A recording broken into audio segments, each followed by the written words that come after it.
Kamusta po kayo mga ka-vibes? Ka-vibes Daryl pong muli, pangkaraniwang mamamayan dito sa Quezon Province. Halina at muli niyo po akong samahan. Sa pagkakataong ito ay magpapalaki na talaga ako ng aking katawan. Chawot!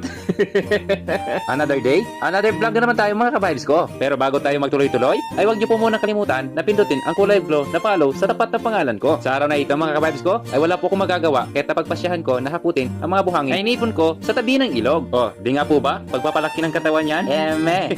Ang mga buhangin nga po palang ito ay gagamitin ko. Alam niyo po ba kung saan? Gagawa nga lang po pala ako ng mansion ko. Eme lang!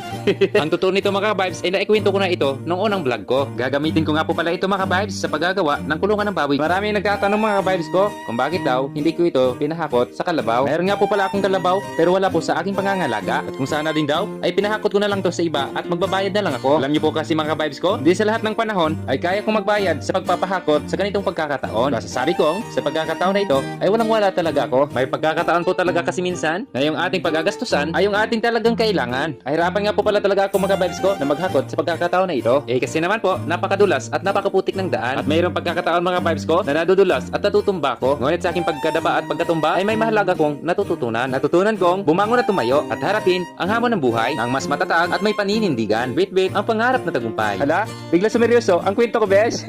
At matapos nga po ang halos 8 minutong paglalakad ay nakarating na rin ako at sa wakas ay mailalapag ko na rin ang mabigat kong pasan-pasan.